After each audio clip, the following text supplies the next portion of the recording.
just like to continue with this. The government has insisted it doesn't object to the term pregnant woman, following reports that it requested the phrase, not phrase even, not to be used in the United Nations Treaty because it excludes transgender people.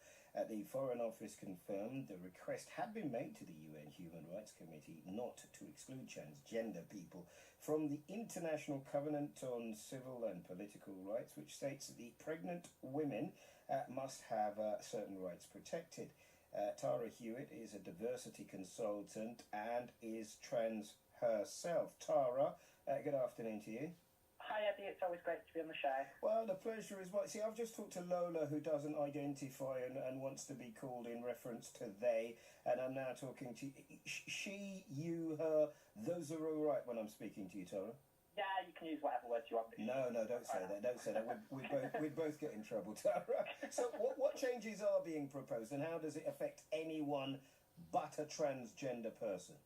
I mean, I think it's really good that the Foreign Office has confirmed that some of the news reports, there was a lot of misinformation in them, that they haven't said that they want the word woman removed from the covenant.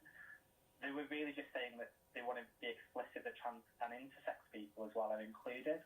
I mean, if for the listeners, I don't know what you've been talking about earlier, but the covenant particularly protects those who are pregnant women, trans men, and sex people from not being subjected to the death penalty.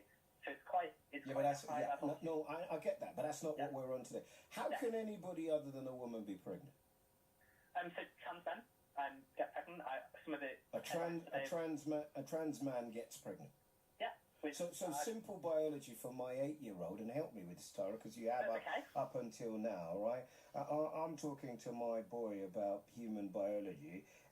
Women get pregnant. Mummy got pregnant. Mummy has you. Men, lie down with whatever you want to do. But that's how people become pregnant. How do we start to say that a trans man can get pregnant?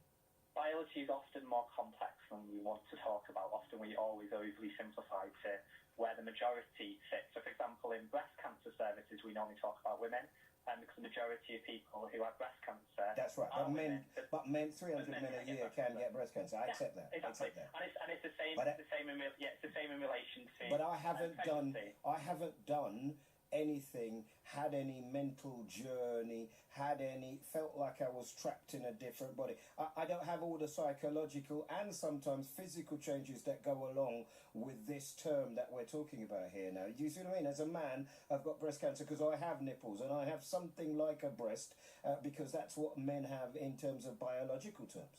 So it's really about organs, and actually what organs people have is what, in relation to health services, is how we should be looking at health services, which is why I use breast cancer as an example, because men can have breast tissue, and breast tissue is what is at risk from cancer. In relation to pregnancy, some intersex men who would be perceived as men, they are men, that's how they identify, but they have a womb and are able to get pregnant, they wouldn't be protected under the covenant unless it specifically included them. And I think the government was trying to make clear that those people that didn't fit the definition were included, rather than trying to take away... Women and trans men, Tara, how about that? That if I was writing it here and now, based on what you just said, exactly. Women and trans men, but that's not what it says. It says it says pregnant people. That's not what the Foreign and Commonwealth Office has confirmed. They said that they don't want the word changed, that they're quite happy with the word pregnant women. They just want to make sure that those people who are trans or intersex are also included. So I'd agree with you. I was speaking to one of the researchers beforehand that it's really important that when we're looking at these issues that we don't take away from people, we add. We make sure people are included. So you saw the census data recently, this idea that we're not going to ask census questions around gender. For me, that's nonsense. You do ask questions about gender. You just need to make sure it's inclusive. Well, you owe me a visit, Tara, when you're in town, because we need to spend some time and develop this conversation, because it only comes out when something weird happens.